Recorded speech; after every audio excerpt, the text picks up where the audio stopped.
So how today's meetup is gonna look like, we'll have a couple of presentations, Vladi will say them. You have some stuff here from us and betahaus as well. And by the way, this is also for a reason. Vladi, who is the co-founder of Bulgarian crypto community, has a birthday today, so a round of applause for him.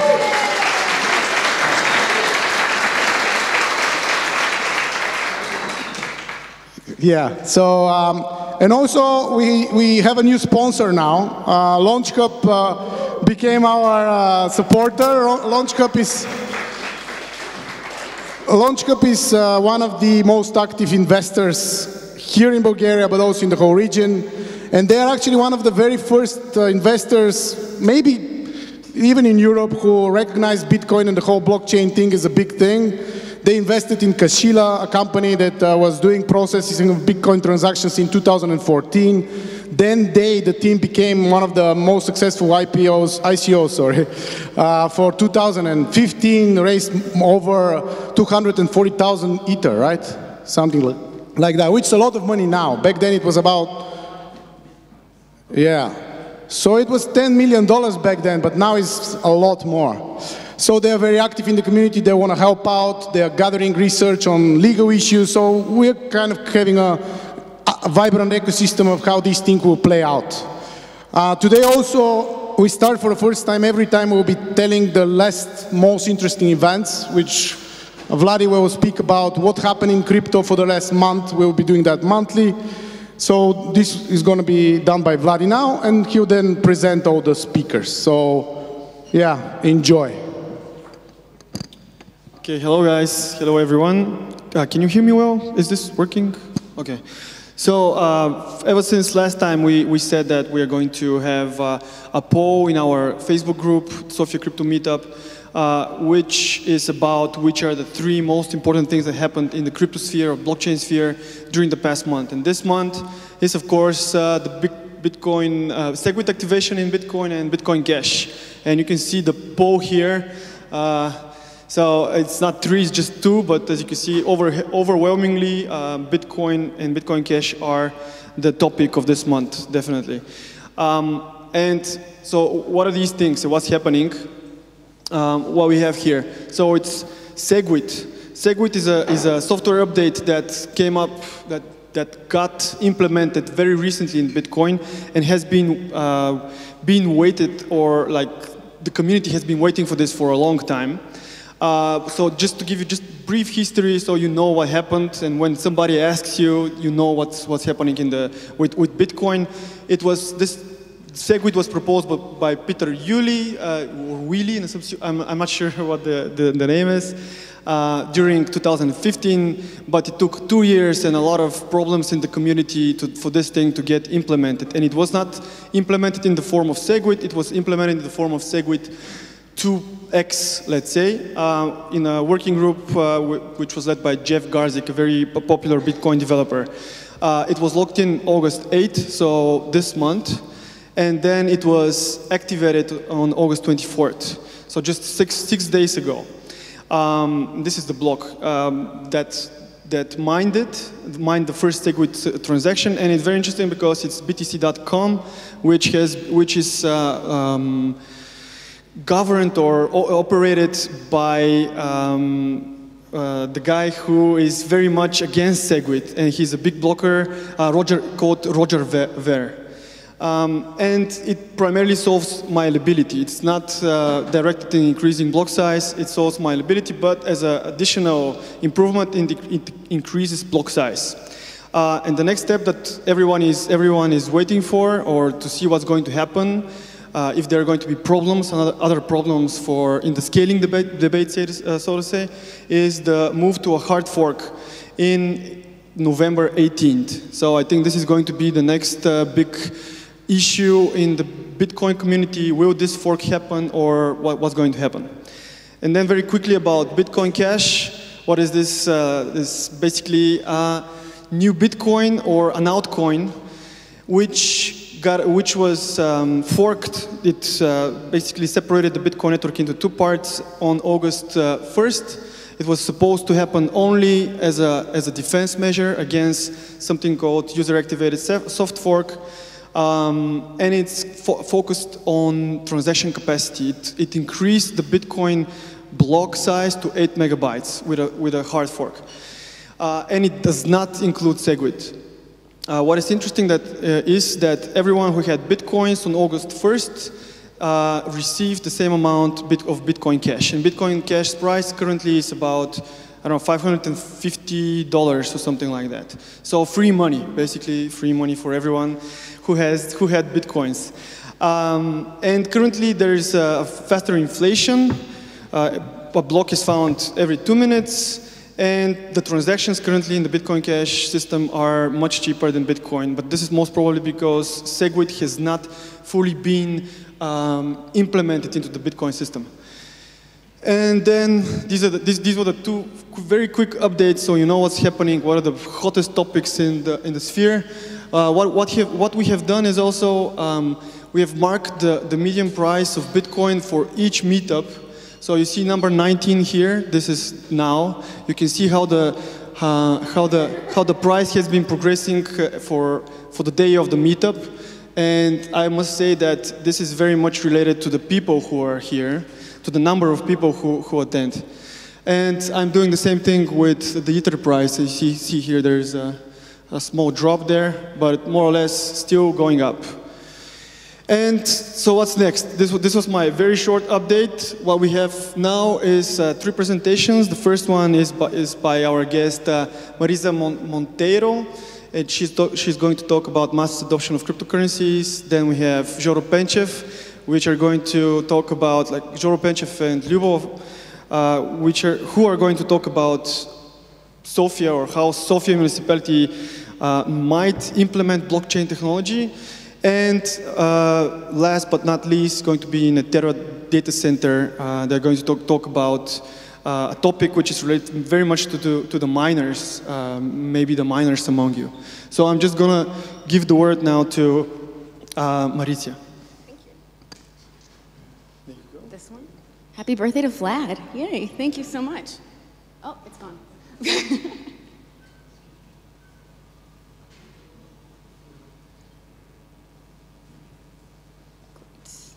Awesome. Hello, everyone. Can you guys hear me okay? Great. I'm really super excited, so if I talk fast, just let me know. It's just because I'm excited about cryptocurrency and mass adoption, and also the size of this meetup. Oh my goodness, last year it was like 15 people. So this is very encouraging, and I guess also to Vlad's chart of things turning upward. What I want to talk about today is a lot less technical. I won't deep dive into a lot of stuff. It's more food for thought for everyone. As we're here, I've seen a lot of investors that are in the crowd, a lot of people that have been investing for a long time. Who here is a developer? A lot of developers, great. Entrepreneurs? Few entrepreneurs. Of the entrepreneurs, are you guys taking cryptocurrency for revenue? Are you accepting, anybody accepting it in their business? Excellent, that's really great. So I want to talk about that as well, and really talk about what the challenges are, but end it with opportunities, because there's a lot of opportunities here as the space grows and grows to create this mass adoption. It's not going to be terribly soon. Who thinks we'll see some mass adoption next year? More people, more people. 1 billion people. 1 billion people have cryptocurrency. Let's say that, 1 billion people. Does anybody's mom have Bitcoin or one of those? Good for you for getting your mom into it. I'm trying to get my dad still. That's what I mean by mass adoption. When your mom has Bitcoin, that's pretty much it. That's the goal. So let's get into it. Who am I? My name is Mariza Monteiro. I'm the founder of a new site called Chinos Crypto. About me, I've spent 10 years in the US in finance and in the investment industry. That's my background. I have an MBA. I left the corporate world about 6 years ago and retired from that to Brazil and was based there for several years, doing international business consulting. So you've heard of international business consultants, right? It's just basically whatever project comes my way that pays enough, then I do that. Investments, immigration, I do startup sales strategy, now based in Berlin. But what is really getting me up in the morning, I've been sitting on the sidelines for blockchain and cryptocurrency, quietly watching for the last couple of years. But now I'm trying to empower people and humanity to embrace a new monetary system. I think this is a big hope thing. It's not a niche thing. for us, for people that are in the know or the technologically advanced folks. It's for everybody, so I want to talk about that. Mass adoptions, why do we care? Does anybody think mass adoption is important for cryptocurrency, right? Awesome. What is good about it? What makes it beneficial to the blockchain? People will use it, right? We want people to use it, not just us. We'll get to that with some of the challenges. You're already on number 2 about the price volatility. So a lot of those present a lot of challenges. There are a variety of those. I'm going to talk about the ones that are top of my mind in particular. If you go and Google challenges, there's a lot of different ones in relation to the technical aspect of the blockchain, of cryptocurrency, of decentralization. The list goes on and on for hundreds of pages. So I want to talk about the ones that are top of my mind in particular and really start a discussion beyond today. So after the meetup and as you're thinking about your own business and your own personal life and your investments and how you think about money. And then hopefully give some folks some ideas of new opportunities in this space as well. So reasons for mass adoption. One of the things I really like about cryptocurrency and the blockchain in general is the ease of transfer. It's fast, it doesn't really cost very much, bureaucracy, borderless.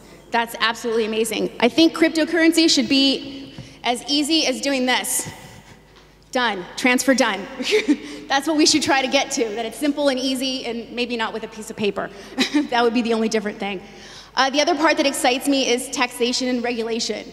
The governments that issue fiat currency have a lot of regulation that really limits what we can do. So decentralization and the control that there is with taxation and regulation is something that we can be really free for and really liberating when it comes to cryptocurrency mass adoption. So, and that's a big question that we hear a lot with a lot of the lawyers in different governments. Is this outside of their sphere of control? Should it be taxed? Does it have a value? Does it have a fiat value? This is a big space and another opportunity as well.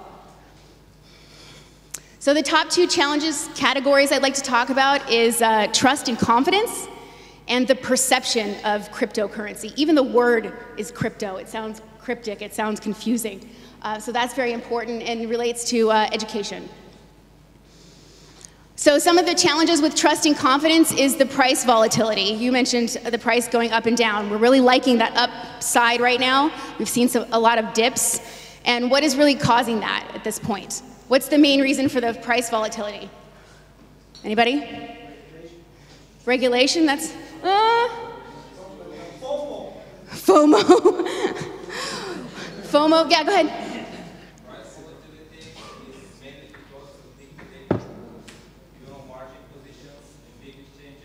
Speculation.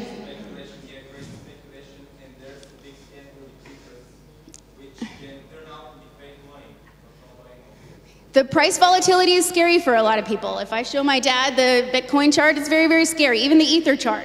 One bad press and a hack and it drops down. That's very scary. So that's going to hurt trust and confidence. And that relates a lot to investments and speculation. A lot of people think they're going to come in at the bottom either with Bitcoin or at this point no, even if it gets to 10,000, but an ICO, put their money in and take it out. Those swaps quickly really, really hurt the price volatility and really hurt overall trust and confidence for the masses. Bad press. People are still talking about Silk Road, which is kind of sad. And that's what is, top of mind, what hits the Wall Street Journal, what hits New York Times and all of the global news at BBC is different kinds of scams. Remember the Bitcoin ATMs, all of those things. That drama that there is in cryptocurrency, that's what makes the news. So a way to level that out. I wrote fear. Actually, regulation. It's still pretty much the wild, wild west for cryptocurrencies in general. And there's a lot of skepticism about how it's going to be regulated, how the US is going to regulate it. They keep changing their minds, whether it has a value, if it should be taxed. Even the tax category varies from country to country. Is it intangible property? Is it revenue? Is it, nobody knows. So because nobody knows, and they're still trying to form a consensus, people are afraid. People are afraid to take this income in their business. Do they take it off their balance sheet? Do they take it in on their balance sheet? So that the regulation and for fear of being outside of regulation and being penalized for that is scaring a lot of people. Competing altcoins, and I say competing because I'm thinking when people think about cryptocurrency, they don't think cryptocurrency. The majority of folks beyond this room think Bitcoin. That's the one that they really, really recognize. You say Ether and they think you're putting them to sleep or something like that. So competing altcoins, so what is the real cryptocurrency? In a lot of people's mind, there should be one, but we've got a lot of different fiat currencies because we have a lot of different countries. So how do we differentiate in people's minds, why is there altcoins? Which one is the better one? Which is the more trustworthy one? So that's confusing. Another piece is also a very hot topic right now is ICOs, and also doesn't have a lot of regulation. What's going on with ICOs? Are they penny stocks? Are they scams? What's backing them? Are they going to be their own tokens? Are we going to exchange them? Are they going to have value in the future? Are the ones that are doing ICOs, are they going to deliver code in the next 5 years? There's a lot of skepticism around that as well, which is creating uncertainty. Security. When I talk to people about how to purchase a wallet and tell them about private keys versus the wallet address versus all the different numbers, they want to know if they lose their key, can they present an ID somewhere to claim their wallet? And that's a security that people have. I lose a number. What am I supposed to do? Tattoo it inside my leg? People don't know, and it's very scary. So changing that mentality as well in regards to security. And then also, the hacking is a concern for folks. That stuff makes the news. Who do I go? Should we have it insured? Who's going to insure it? The government, if my wallet's stolen? All of this is really, really confusing. The next one is perception. So is this crypto stuff money? Who thinks cryptocurrency is money? Most people? Kind of, sort of? Yeah, I mean, even in this room, we're not really sure. Is it money? That's a perception thing. What do we call it? And then in general, like the UX of most of it kind of sucks. I've been on exchanges trying to change dollars or euros and losing it in Bitcash or putting a margin trade by accident or whatever. The UX is not good. So what defines money? Money is primarily a medium of exchange or means of exchange. So what I just did with this guy, he just got $2. And a way for people to trade what they have for what they want. Note, a prerequisite is not government issued or regulated, but basically just a means of exchange, so it satisfies that. When I talk to people about cryptocurrency and they ask me if it's money, this is what I tell them. You can call it money if you want, but it means you're going to have to change the way that you think about money. People have been raised culturally, socioeconomically, whatever it is, to think a certain way about money, to think it's a paper thing, to think it's something that they can divide into coins. I mean, it's called Bitcoin. Can you divide 0.000 actually into a coin? People picture that. And if you're going to buy $3 worth of Bitcoins, they can't even imagine how many decimal places that goes out to. So instead of thinking of it as a fiat exchange, another way to think about it, what is Bitcoin now? Is it going to be $5,000 this month? What's Ether? Almost 400 now? What's the new gold standard in terms of cryptocurrency? We keep pegging it to the fiat currency. Is there another way to think about it? I was just talking to Vlad. People here in Bulgaria, when they think of levs and they're using their levs, they're not thinking how many dollars they have. They're thinking, can I buy potatoes with this? Can I use this at the restaurant? People aren't thinking of cryptocurrency that way. It's always what it is in fiat currency. So ideally, money has 3 characteristics. It acts as a medium of exchange, as we talked about. It's an economic good. And it's a means of economic calculation. So as an economic good, you can take it and get something else with it. As a means of economic calculation, we see that in crypto economics. That's the basis of mining. So it's definitely that as well. Cryptos satisfy all of this criteria. Can we substitute this for fiat currency? Who thinks that we will one day substitute cryptocurrency for fiat? A couple of folks, not a lot. Oh, that hurts a little bit. Not a lot. We can dream, right? Well, how I like to think of it, and when I try to explain it to people now, what can we exchange as an economic good with cryptocurrency? We can do it between each other. A lot of us have wallets. So if I want to buy somebody's laptop today, I can send them money on their Bitcoin wallet. Could you do it for your apartment? Yeah, your landlord could open up a wallet. You could do that. Can you do it at the restaurant? Some of them. Here you can. In Berlin, you can as well. So restaurants, how far do we have to go? Think about your daily expenses. Where could we use our cryptocurrency? Probably not to pay the fee for your driver's license or your passport. That's where it starts, or your light bill, necessarily. Those types of institutions. But we can think of having basically two sources of income, one that's fiat and one that's cryptocurrency, and start thinking about our value in that way. So back again to perception, the thing that really annoys me at this point is the user experience. Again, it's bad, it's really bad. So I grabbed this from a Coinbase article. Real people haven't joined the speculative gamble or fun of Bitcoin because we in the industry have violated one of the most basic user experiences principles. Don't make me think. You have to be really paying attention when you're trading something on an exchange, or you're looking up your wallet, or guarding your key. It's very, very hard, and I've made mistakes so many times, luckily with not too much money, but it's very, very difficult, and that scares people. So we need to have some type of platform, and a lot are in development, but they're still not there yet. They're still really in the weeds. Okay, so the last part, that's all of the challenges that are top of my mind, and I'm happy to hear at the end, some of the challenges that you guys think are out there as well, as far as mass adoption. So the opportunity has become a part of the solution. There's lots of entrepreneurs in here, developers, people that are enthusiasts, lots of ideas to be had, and lots of ways to make things better to kind of spread the love, as I said before. I'll go back to a couple of the challenges that I talked about before as far as price volatility. I think you guys have heard this acronym, this HOLD acronym, hold on for dear life.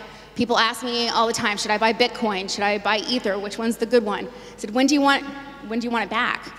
If you're looking to do this for a month, probably not. You're gonna get scared. So that will also help the price volatility. And then apps like Prism. The Shapeshift guy, Eric Voorhees, is putting out Prism. Has anybody used Prism? Prism is a asset allocation model that helps rebalance your portfolio into different types of cryptocurrencies using Shapeshifter. And Shapeshifter, I think some of you have used that before to exchange between currencies. It's very cheap. Regulation. This is a really scary one. People don't want to touch this. And I put anti-lawyers. The lawyers have gone to school a long time to do what they do, and they want to see regulation. That's what they get excited about. But other voices out there, you don't have to be a lawyer to have an opinion about regulation, and to create models and standardization around how we should treat different parts of cryptocurrency. Competing altcoins, a way to improve valuation.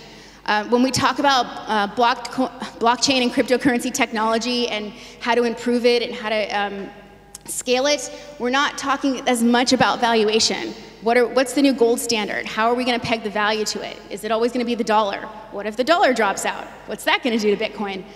So trying to think about different ways we can be more creative about valuation. ICOs are ever more popular, and there's going to be a ton this year. We'll see where it goes next year. But this is an opportunity for standardization with white papers and some type of peer review, some type of council, some type of organization. There's some that are starting right now, but definitely a great thing to get involved in. The scams, the bad press, credibility and reputation apps. How do we create a better reputation for all of us between exchanges on an individual level, and then also for these exchanges themselves?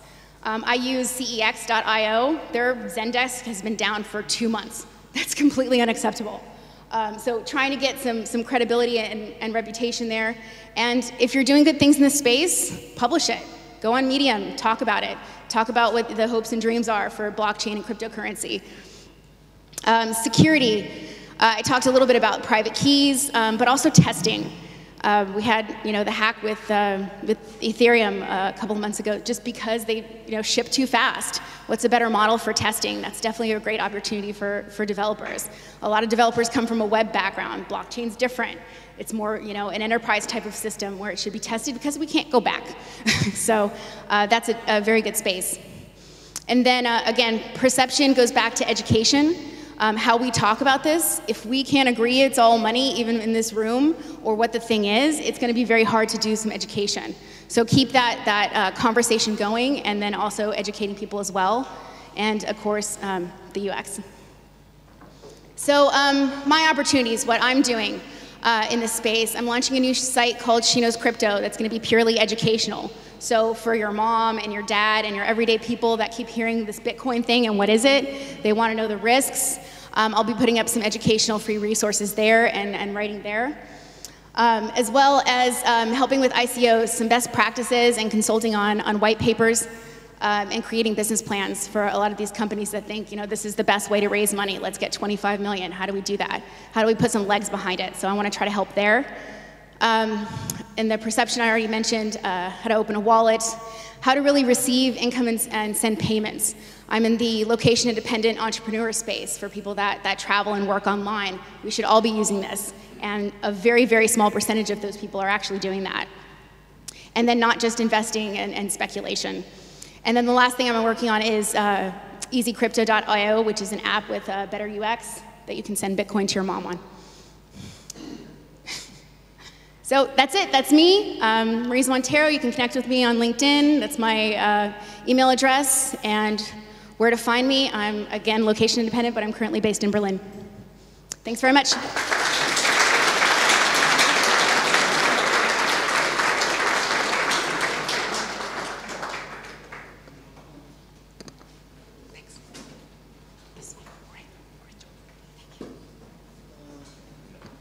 Okay, so we have the second presentation now by Joro Penchev.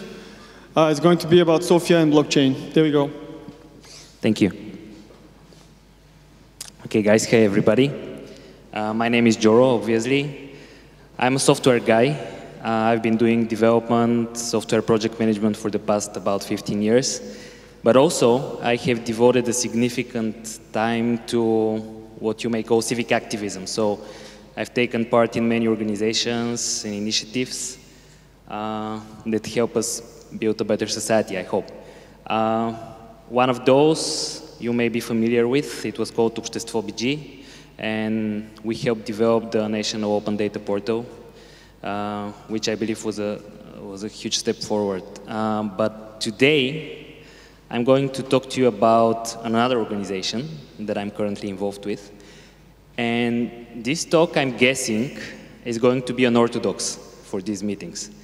I'm not actually going to be telling you anything new about blockchain or cryptocurrency. In fact, I really know precious little about any of these things.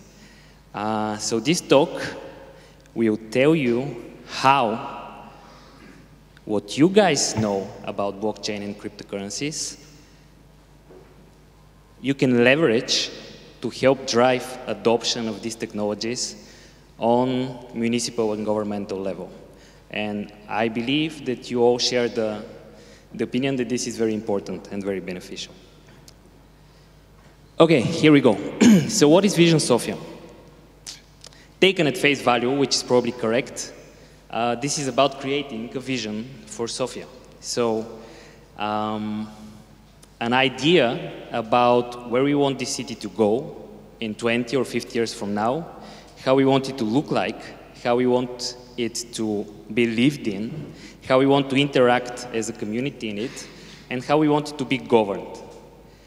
Now, what is peculiar about this project among many such projects in the past is that this project aims to introduce a different way of achieving this goal. So it's not just a vision, it's a shared vision. So the key takeaway about this project is that it aims to involve all of you, actually, and any person interested in how the city should develop going forward in the planning phase. So what usually happens in cities, and in our city in particular, is that planning is done you could say in a small room, in a very tight array of people, and people who sometimes may be out of touch with what's going on. So what we want to do is involve the people who do know what's going on at the earliest possible stage, so that what we arrive at as a city will be more meaningful, nice, and easy to live in for everybody. So this may sound like wishful thinking, but this project is actually pretty official. It is backed by the mayor, it is patroned by the chief architect, and it is sort of run by the administration. But the core team that I am part of is composed entirely out of activists, NGO people, scientists, you could say, active guys, young people who want to show the municipality a different way of doing this. So here I've listed the formal end goals that we want to achieve in this project, and this project will run until the autumn of next year, so 2018. Obviously, the main goal is a collective vision for Sofia. So we want to craft in a dialogue an idea about every aspect of this city. But probably more importantly, such a vision will not be sufficient because it is very much dependent upon the administration that has to make it reality afterwards. So what we believe in is that in the process, the added value that we are going to create is a platform for collaboration. So we are going to gather together on a table or on many tables people who are interested and stakeholders in how the city should go forward. And doing this for about a year and more, we believe we'll create a venue where we can share ideas and collaborate further on. And more importantly, hold the administration accountable for whether all of what we achieve together becomes reality. This has also the side effect of citizen engagement. Citizen engagement is very important because it is the only way to do something in a sustainable way. Only when citizens learn, and you guys, and me me as well, learn to care about the city as a home that we live in and we create, only then can we help make it better, actually, and hold accountable the institutions for making it better. And then more formally, the outcome of this project will be a document that will be translated in a new urban plan and legislation initiatives that will help make it reality. So the process that we follow is probably something that you are familiar with because it's the same process that you probably go through with any new idea.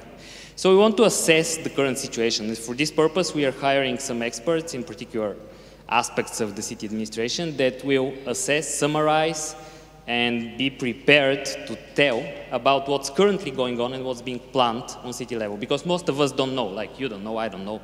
The administration itself doesn't know, so there should be a process that collects all this data and brings it together so that at the next step we can use this data to make a better informed dialogue about where we want to go now. So this is what we have now. Where do we want to go? In every aspect, architecture, culture, entrepreneurship, sports, whatever. So we do this dialogue, we collect opinions, feedback, we brainstorm, if you would, and then we should operationalize it. So we should formulate particular directions and an action plan about what could be feasibly achieved in the time span of, say, 20 years. Then we run another round of synchronization, so another iteration of running this through a wider array of people, including citizens. And we summarize this feedback. And then we have something like a final result that we now have to prepare as a document, run for approval, and fingers crossed, make reality. How are we going to talk to you, to people, to experts, to businesses about all of this? How are we going to present this information that we have gathered? So a few venues. One of them is roundtables that we are going to organize. I, in particular, run the technology aspects of this whole thing. So I, in particular, will be organizing a series of roundtables and meetings that will serve as brainstorming for your ideas about what could be improved on technological level and digital level in the working of the city. Then we also involve local communities around the city. So introduce a series of talks on local level. And finally, to involve even more people, we will be creating a website that will allow us to reach a wider audience and that will use, hopefully, innovative technologies to gather feedback in a meaningful way and put you, as a customer of this website, exactly where you can contribute. These are the initial topics that we want to talk about, and these, to our understanding, describe pretty much the main aspects of living in a city. So I'm not going to run through all of them, but this is not just about how the city looks like. This is not just about what you can do in the city. This is also about how the city is being governed. Is this done in an optimized and efficient way? This is also about how the city can grow richer. This is also about how you can grow your business in the city. This is also about how you can create art in the city. So everything that you might want to do in this place, as a citizen, as a business owner, as whatever role that you have taken currently in life, we want to help you tell us how exactly do you imagine it happening going forward, and what the city can do to help you do it better. A brief overview of the timeline that pretty much repeats what I just said about the process. So right now we are at the stage where we are gathering information from the administration about what they plan, what is currently going on, what data is the municipality gathering, how does it do its decisions, etc., etc. The next steps is this round of roundtables and involving people who are familiar with the certain topics that we want to talk about. And this is a step where you guys can tune in, and I hope that you will. Then we will run through accumulating this feedback and formulating something like a plan, and then we will run it through again on this stage next spring. So hopefully what we arrive together at the end will be full of new ideas and will be very visionary about our city. Now, what is the connection of blockchain to all of this? Like I said in the beginning, we really don't know much about blockchain. But it's all the rage, obviously. So we want to know, and we want to leverage your knowledge about how blockchain technologies can be integrated in the city, be it for more convenient services, be it for markets, be it for building a system of governance that's more efficient and more transparent. So all of these things that I just enumerated have been sort of done, or at least experimented with, in other countries. Actually, thanks to Vladi. I made myself familiar with a lot of examples, and it's pretty impressive. Estonia is, of course, at the forefront, but also the US and the UK have done huge steps in implementing these technologies. What I believe at this point is the most meaningful way of using this technology is particularly for transparency. So implementing some sort of audit trail about how the institutions communicate with each other, who did what, who changed the data, etc., etc. But I'm pretty certain that there are also a ton of other possible implementations that can serve as well. So another bold thing here is obviously to somehow integrate cryptocurrencies as some official payment system somewhere, I don't know, somewhere in the administration. But at this point, obviously, that's wishful thinking, but we want to be wishfully thinking, right? This is the point of this project. So some pitfalls that talking to people I have identified are, first of all, the hype. So blockchain kind of seems at this point like a magic pill that can be used just about everywhere. But this is not really the case, I believe. It's always a matter of cost efficiency and whether implementing blockchain has any meaningful benefit over what is currently used as software. Another pitfall is the so-called immutability myth.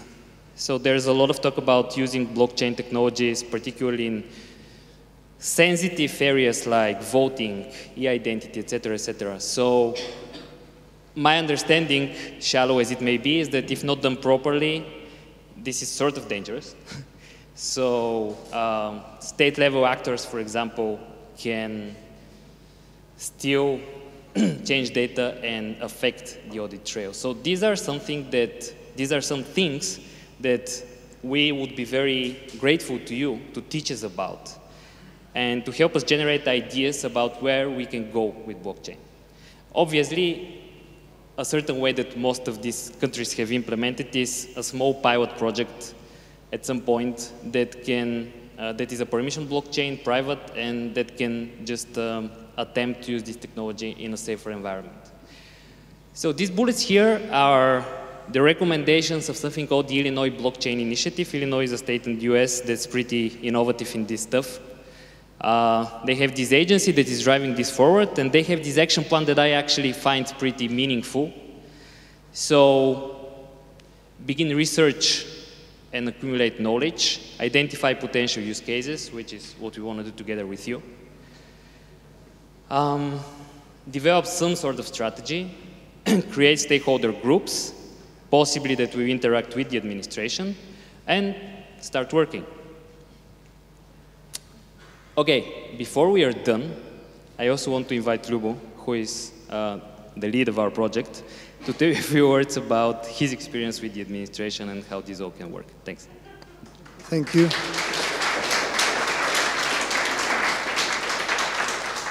So I'm even further away from technology than Joro is. I'm an architect, and I deal with physical stuff. Funny enough, architecture is a term that's used in programming technology quite enough, and it relates to the same sort of thinking. How do you organize the world around you, be it digital or real, whatever real is?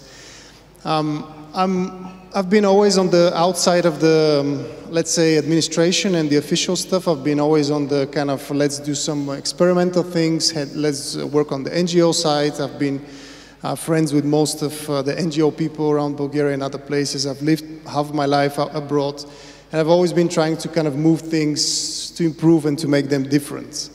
But for the since a month, I've become a public servant. That doesn't sound the most exciting thing, I suppose, for you. But I realized that if you want to change stuff, you have to get in the system, however, whatever the system is. And you can do things from the outside, but you need to get inside also to change. And for this 1 month, it's been, you cannot believe how the whole thing works. Like all your experiences of going to the administration, and they ask you for a paper or not or something. It's like multiplied 10 times if you're inside. I've become head of the Municipal Urban Planning Authority, which is supposed to do the big planning of the city, which it hasn't done for the last 10 years, but I'm hoping to revive that. In order to do a meeting, to ask for some data, to request the name of something, you have to write everything on paper. You have to sign everything by hand. You have to do absurd things which you can think of welcome 1960, but this is reality. And of course you get frustrated. And like you ask yourself, why the hell is this the case? Why are they doing this? But you find out that these people, the administrators, they also landed in this system, and they hate it as much as we do on the outside. Well, I'm on the inside now, but I used to. And then I ask myself, but then it's not the people, the administrators, the clerks that made it. They suffer as much. So what's the point? And actually the whole thing of the huge paper exchange, everything being printed, huge files with papers for everything, even emails, printing all your emails, you know. This is all done in order to have a trace of an activity or an agreement or a meeting, or, you know, in order to trace something. And this is where the magic of blockchain comes. At least for me as an architect, not a programming person, not somebody who is so deep into technology. I read once in a while, but that's all. The possibility of substituting this paper system and the whole complexity of hierarchical organizations within the administration, it's super hierarchical, there are a lot of people in it, with something that is much more even intuitive and based on technology. And I really hope that by being here with Joro and by doing this Vision Sofia initiative, we can relate to people like you who are on the innovation side of technology and who can talk to us about how to, on the one side, technologically improve the process, implement new stuff, and that's even the harder part, how to legally work this out. We'll be trying to do both. but the whole idea is to involve you and people with knowledge as yours into a process that is meant to change both the virtual and the real world around you. A lot of the things that are around you are the effects of administration working 1960 mode. And not because somebody wants it that way, not because somebody hates you, not because it's just the way the system works. And I really hope we can change the system. Blockchain or not, preferably blockchain. But that's our kind of drive and desire. We have at the last image, we have our website, Vizia, written as in Bulgarian, Vizia with z.sofia.bg. Facebook page and an email, obviously. The best thing is that at this moment, this is backed by the municipality. I mean, really, all the political parties in the municipal council. I've been going around them, talking to them, convincing them. The mayor, all the deputy mayors, etc. Everything that Joro told you, this is not just a wishful. It is wishful thinking at the moment, but it has been recognized as a possible way of doing.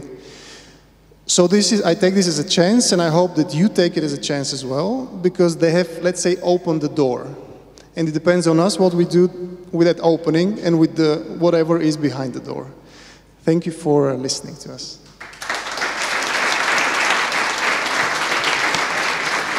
Thank you very much. Thank you, guys. And we will have the questions to all of the speakers at the very end, so bear with us. And we have the next speaker coming up. Okay, so you'll be speaking, right? It's you. Okay, so basically you'll be speaking about mining, right? And you've been in internet, I know, for a long time, so you don't need no introduction. Well, some of you maybe. How do you pronounce your name, though? It's Nikolay Chakinski. Chakinski, okay. Nikolay Chakinski speaking about some very interesting stuff, so give it a mic. Thank you very much. Good evening. My name is Nikolay Chakinski, and I'm coming from corporate world. I've been working for a company Neterra since the last 15 years. Neterra is a telecom operator, Bulgarian telecommunication company, which is providing standard both in complex services for over 20 years. The company manages an international network that covers all Europe.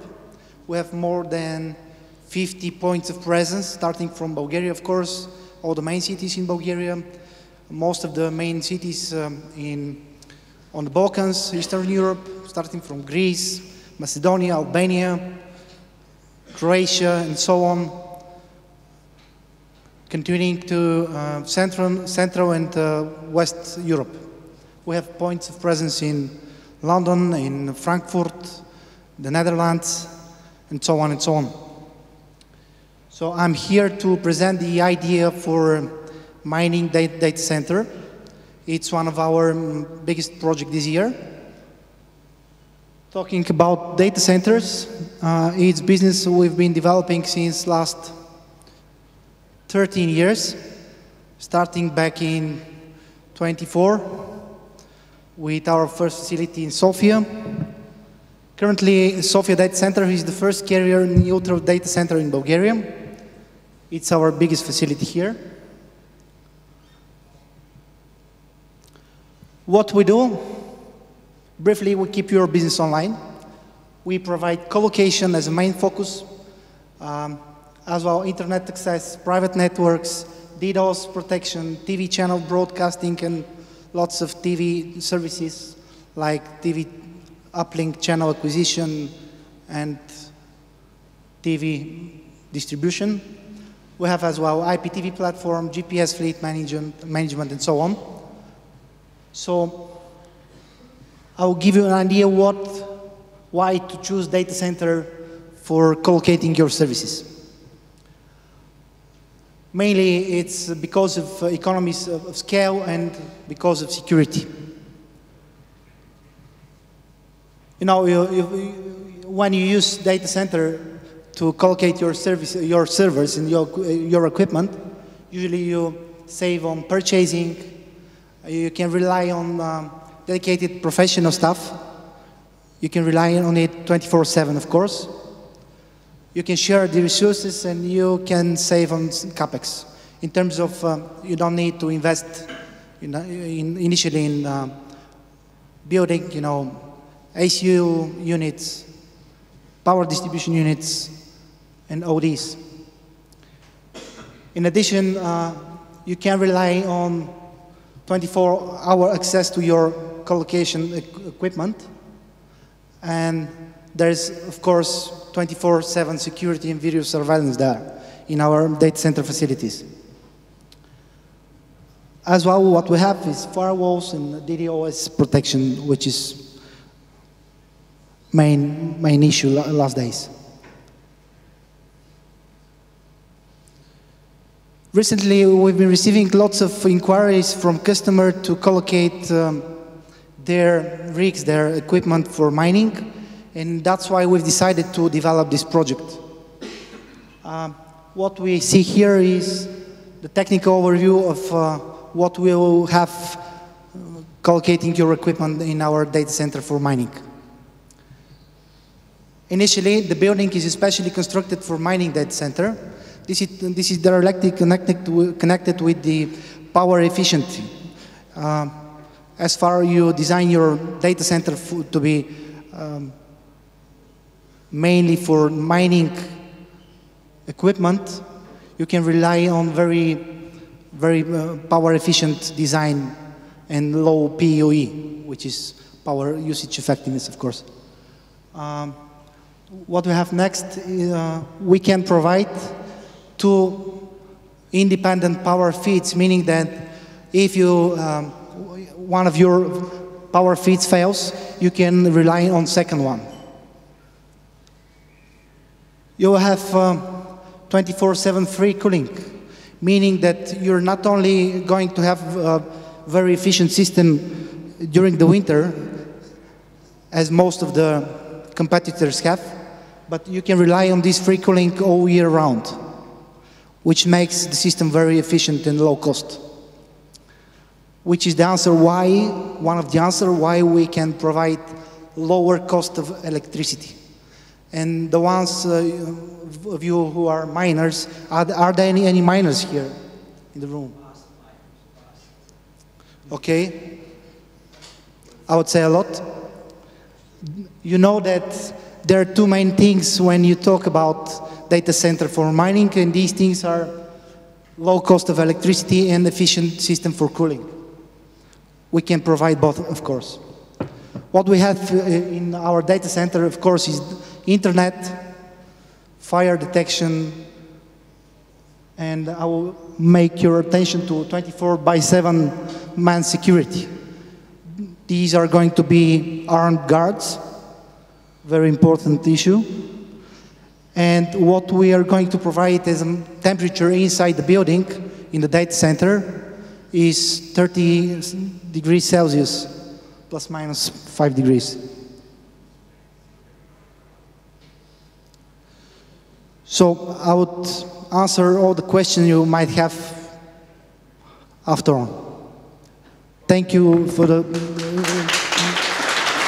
being here. Okay, so it's time for the Q&A. All of the presenters, please come to the front. I'm not sure where Mariza is. She was just here. I just wrote her, but perhaps we can do it without her. So, if you have any questions on these topics or on any other topic, please speak now. Anyone? Okay.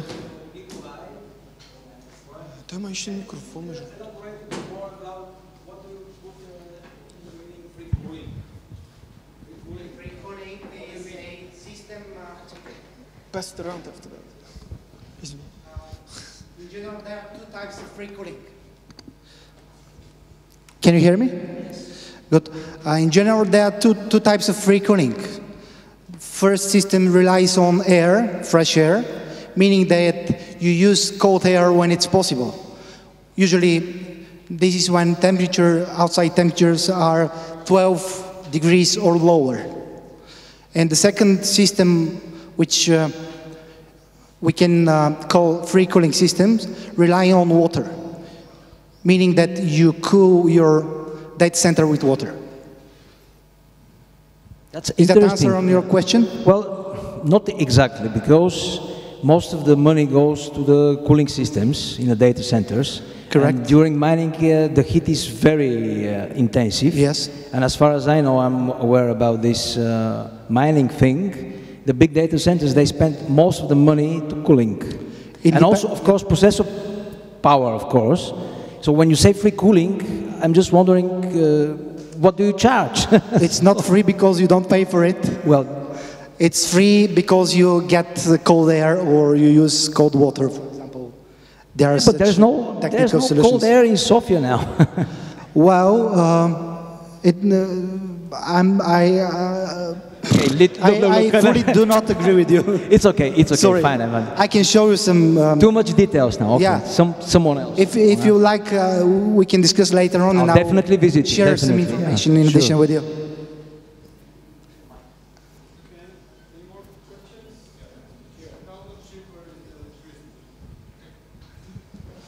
How much cheaper is the electricity? Well, cheap enough.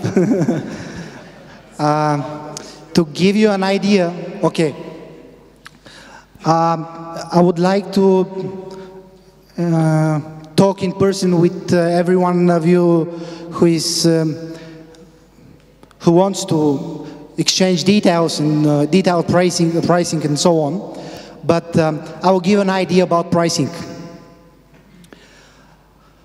The price you're going to pay in our data center for, let's say, Antminer model S9, which is, you know, S9, with power consumption 1.3 kilowatts. The price you're going to pay is about 260 leva. It's total price you're going to pay monthly. Is that answer on the question how low is the electricity price? I also have a question for Nikolay. Go ahead. Can you give your view on what do you consider to be the competitive advantages and disadvantages of setting up an operation like this in Bulgaria versus elsewhere in Europe or even elsewhere in the world? Of course, electricity price, taxes, you know, we have flat 10% taxes. And of course, once you have effective cooling system, it's an advantage as well. And the temperature in Bulgaria are good enough to have free cooling system. So I might consider this as an advantage. Thank you. Welcome.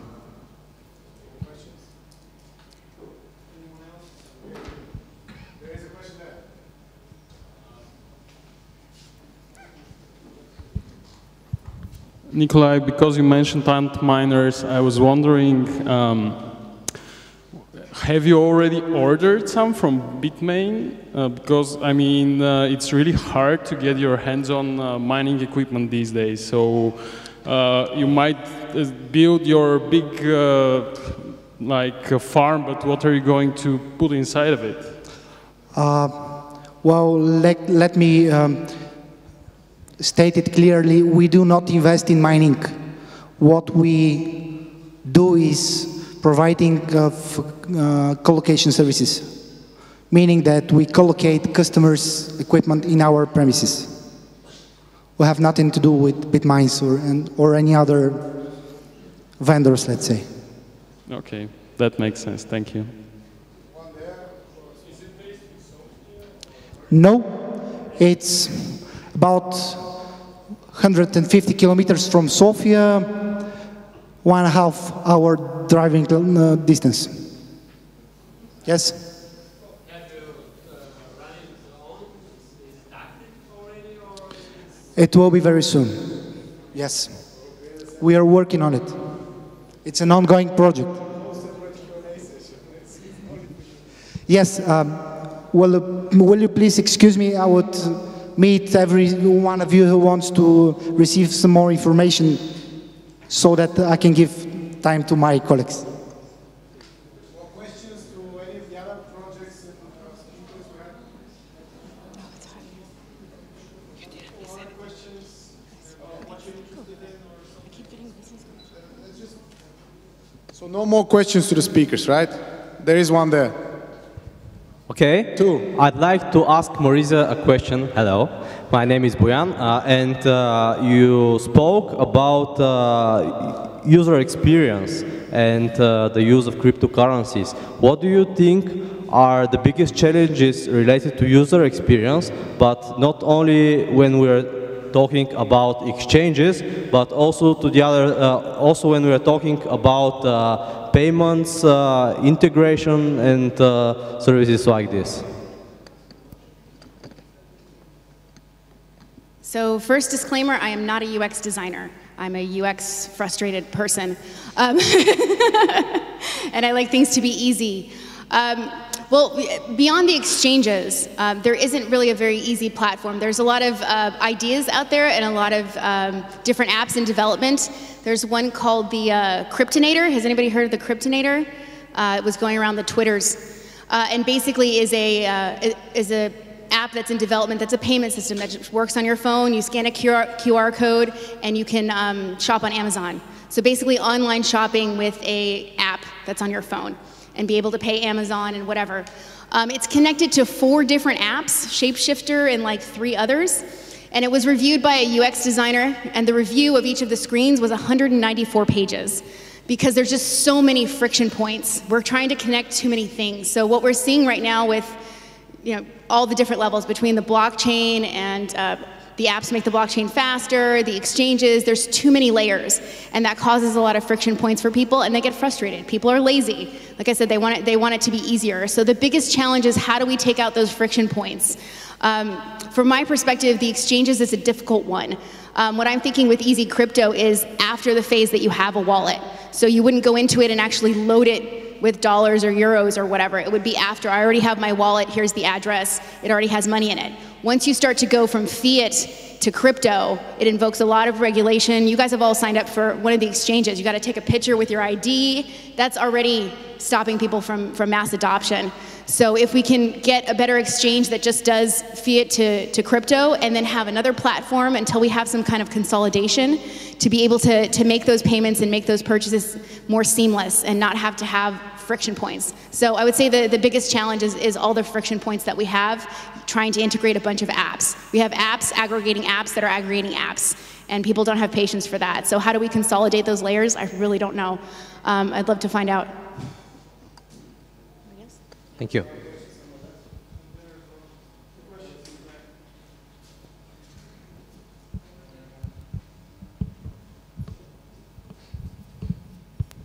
Thank you.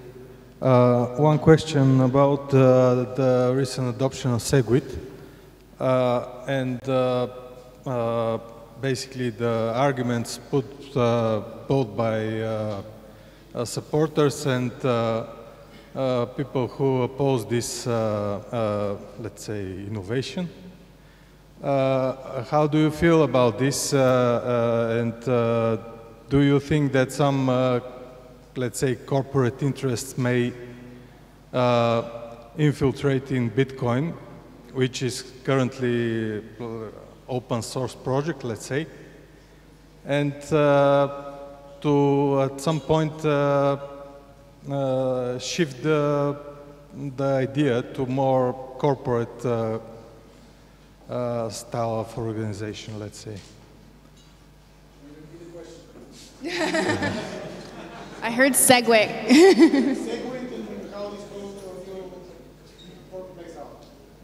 Yes, Segwit basically being developed by Blockstream, and it is a company which has some patents on this.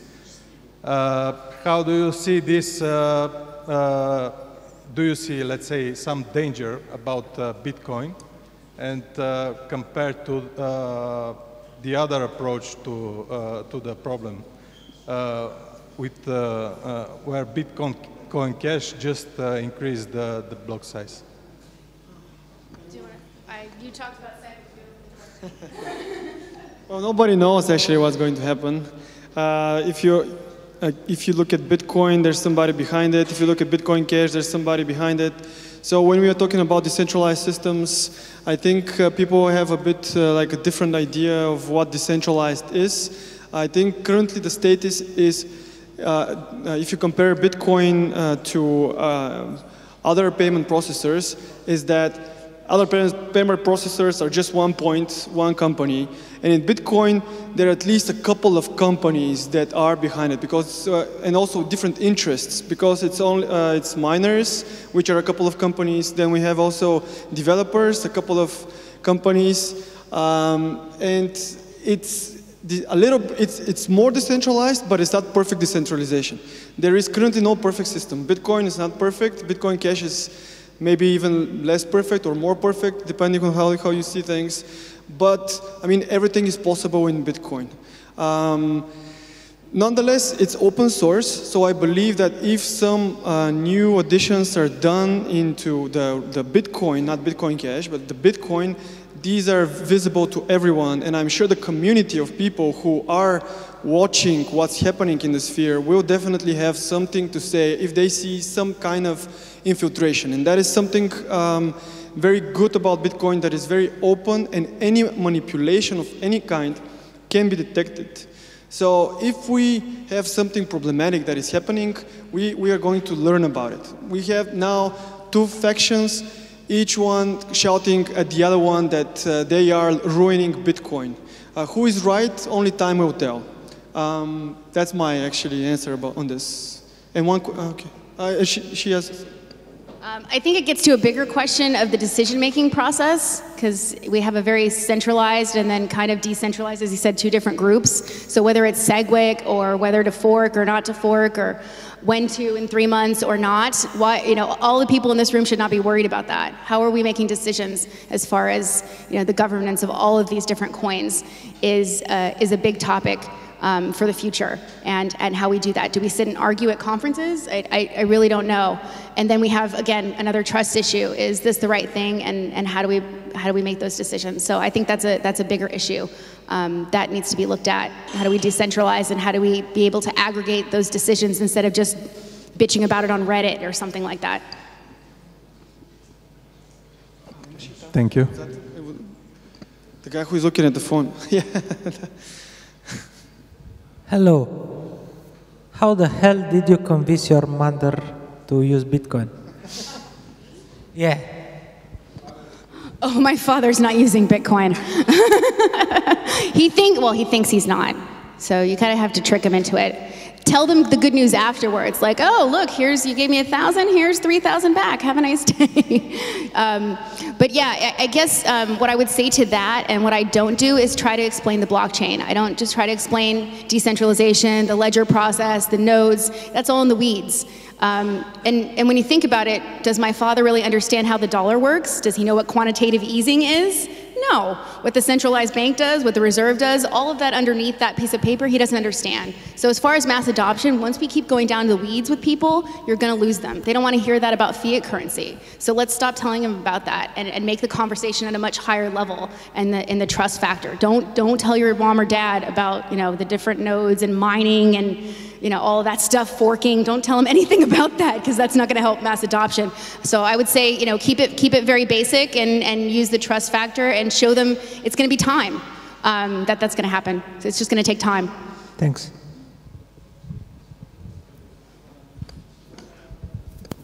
Okay. Hi. I have just one last question. Sure. Yeah. To Ljubo and Joro, since like at last you get to have a question as well, but like what Mariza talked about was the adoption of the blockchain technology, not only as cryptocurrencies, but in general. The concept is hard enough to swallow for a technology-oriented person. I like myself, I like to think that, but what Ljubo talked about was the exchanging paperwork for blockchain records, which is, like, in theory is perfect. But do you really see that coming before the mass world adoption of cryptocurrencies, which I don't really believe will happen in the next like 5 to 10 years, like hopefully. But like, do you see Bulgarians recognizing blockchain as a good record technology before the world sees Bitcoin as a currency, as a valid currency? So the short answer is no. This annoying amount of paperwork could have been dealt with without the blockchain technology and just using old school e-government methods, and we are obviously far behind in that aspect as well. But what we see possible is implementing it as a pilot demonstration in a small, maybe safe, guarded part of the administration where it can convince people who can then on their own turn convince higher level decision makers that this is convenient for everybody, that this can help, say you bring money or whatever, that this actually works. And I believe that as experience in this aspect accumulates elsewhere in the world, this case would be even more convincing. So what we have been seeing in adopting digital technologies on government level is some sort of exponential adoption, especially in the past 5 years. Virtually no European country, let alone the US or others, have stayed behind. Even Bulgaria is making some steps forward in this direction, and I really see this as exponential. So in our lifetimes, obviously, but hopefully, as you say, in the next 10 years, I believe we're going to see some adoption because this is the direction that the world is heading to. But it will take a lot of work, a lot of convincing, and a lot of success stories to get there. We need to show the good example, and we have a chance to do that. That's the point. Do you know about Sweden? Like at the last crypto meetup, we talked about Sweden and their real estate record, the Register. Yeah, this is one of the good examples because land registry is exactly what the chief architect, who is sort of the patron of this project, is very much interested in, and he is a guy who wants to move on digitalizing this whole process and this whole stuff. So Sweden is a great example to get him on board, I believe. But this is just experimental even in Sweden at this point, so we'll see how it goes, probably in a year. What about, I'm sorry? Notaries. Yeah, it is wishful thinking, but as Joro said, we are in the position of wishful thinking, and the whole legal part of how you prove something or how you show what the rules are or that you follow the rules. I don't think anyone is married to the paper. It's a matter of what we're used to. Everybody hates how things work now. It's not going to be an easy divorce. But if we do it without a revolution and say this is how you're going to do it, you have to change immediately, I think we have a chance. Put in a position that we actually, as Joro said, we don't know what blockchain can do for this whole thing. We hope on you to show us, to propose, to experiment, to kind of brainstorm. Yeah, and if you're developing a project in the sphere, it's very advisable to make it so that people don't know that it's blockchain behind. Like, make it as user-friendly as possible, that people don't really know what's happening in the back, but they just feel that it's something useful to them. This is very, very important. Like, it's very hard to explain what blockchain is, bitcoins, how they function, but if they have an application that they can use and it's better than something that they have used in the past, they're going to switch. So user experience is very, very important. Next question. Hello, I'm Ljubo. I'm one of the partners at Launchcup Ventures. We invest in startups. Mariza, it's a question about, as we are now in the protocol layer phase, how far do you think that we are to have a, how we call it, the white Silk Road application, something which is really powerful, really useful for the users, which could kind of drive mass adoption. And if there are such applications that are being built, which are, in your opinion, are they the ones that are going to have really nice use cases and could help? There aren't any good examples. The best one I could think of was the Cryptonator, which is in a development phase. I think you can Google it, but it was running around Twitter and it had 200 pages of reviews of crappy UX. I don't think that entrepreneurs are really focused on it. I think there's a lot of speculators out there, and let's have the next big ICO so we can make $70 million and just not ship code for 5 years. People aren't really thinking about mass adoption, which is one of the reasons that I talked about it. Like, how do we get that usability? How do we make it not so cryptic to get a wallet? I think that really has scale.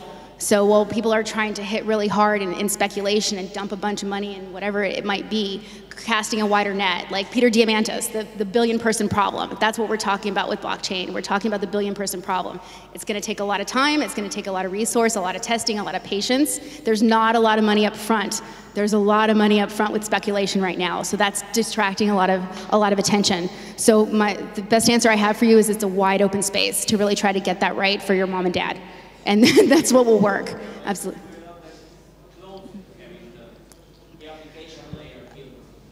I mean, there's a couple like Blockstack that I think Blockstack is one of them that's trying to make the transactions faster and build applications on top of Ethereum and on top of other blockchains. They're trying to add that layer. That's probably another year out. At this point, it's going to be off-chain transactions and then settle them later. That's what they're trying to do. Because nobody wants to wait 7 minutes to buy a pair of shoes. That's not going to work right now. And right now, it's like 7 minutes to buy a pair of shoes. So that's the problem to solve. But the development of the UX can start right now. And that solution will come. And it'll come very quickly. Do we have some more questions? Just to continue a little bit on that, we so far have $2 billion or close to $2 billion invested in ICOs who promise applications. So if these money are put to good use, we should have some applications in the next 1 or 2 years. Even if 99% of ICOs fail, this 1% should create something very, very useful. That's what I'm hoping for. So, Mariza, if you have to give some practical practical advice to anyone who is currently in the process of an ICO, what would that be? Like, what do you want to advise them on doing? Sure. I really don't like that it's called ICO, because it sounds like IPO. And I grew up with IPO, and it's not that. What are you trying to create? What's the interest that you're trying to sell? People haven't thought about that. They're like, oh, $70 million, and that's what I need to start my company. Are you selling equity? Are you selling a coin that's going to buy an economic good? It's not really thought out from a business plan perspective. There's a lot of marketing and sensationalism and hype around that, and you can get a lot of money quickly with that. So it's thinking down the road. It's also thinking a lot about regulation. You know, who are you selling to? You probably can't sell to anybody in the US. Don't do that. And how do you even protect yourself with that stuff? There's a lot of gaps, and I could probably go on for a half hour of all the questions that a business should ask. Instead of sitting down and writing a 10-page white paper and throwing up a video, ask yourself those questions. Why do you want this money? And actually think out a business plan instead of just saying, you know, we'll figure that out later. Kind of an iterative process. It shouldn't be an iterative process with the ICO. Why do you want the money? What are you going to do with it? And all of those questions after that. Any more questions? So if there are no more questions, I have two more things. It's already 4th month where we have more than 100 people. And it seems that every one of you has like different reasons and perspectives of what Bitcoin and blockchain is, what they want to do with it. So I just want to make a small poll. Who of you wants some more education? What it is, like understanding more about it, what is happening, what's going on, who is like a newbie and wants more education, just to raise hand. Yeah, that's good. What was it? She knows Bitcoin. What was your side? She knows crypto is a good starting point. Who wants to be more into, I don't know, developing new applications on Ethereum or something like new use cases, more development? Still quite a few. Let's say mining. Less and less. It's becoming more expensive. What about investing? This kind of stuff. Yeah, that's the one that I was kind of dreading. ICOs, understanding from the perspective of doing an ICO. Less. Regulation, this kind of stuff. The implication of the legacy financial infrastructure, like what's gonna... One. I'm actually second, by the way. I'm working into that. Anyways, why I'm asking is because basically this meetup exploded basically with the same temp that the price exploded, which is kind of, it's good in terms of number of people. So we are trying to see how to develop it more and more, to create like small meetups, so we kind of cover the needs of everybody. That's why we partner with Launchcup to kind of develop more of a structured approach, because Bulgaria actually has a chance of developing something here. Estonia is already far ahead. They're developing new currencies, e-government, and identity on blockchain, crazy things. Maybe we can become as good as them. So like these things are happening here. I just want to understand how to position it. Yeah, we have created one coin. Yeah, good for that. That's a joke, by the way, just to make sure that everybody understands it. That's a joke, it's a scam. And the second thing I want to say is that we have like the best chocolate. I've been eating it for a while. They have a very, very delicious chocolate, and these guys are putting all their documents on the blockchain. So I just wanted, yeah, so I just wanted them to say a few words of why this idea happened, and basically explain a little bit more. Hi. Well, I will try to explain a little bit short about what we are doing. We are doing live chocolate. What does it, live chocolate means? It's a completely raw chocolate made from raw cacao beans with Bulgarian honey. No sugar, no any other things inside. We are trying to make the first blockchain made of chocolate box. We've got a little factory in a small village near to Lovech city, near the cave Devetaki, very close there, and we are trying to build all our production, all the documentation, to start putting all the documentation, the invoices, etc., all the contacts with all the stuff which we are buying on a blockchain. And after that, with mobile application and the QR code, and you can find in this particular chocolate what is it in, what is where the cacao is coming from. For example, from this chocolate is coming from Madagascar. It's one of the best chocolate sources is Creole cacao beans, and also the great Bulgarian honey. Also, we have started selling our products in crypto, also in fiat, but okay. We are welcome to try it. You can eat as many as like this evening. Thank you very much. Thank you.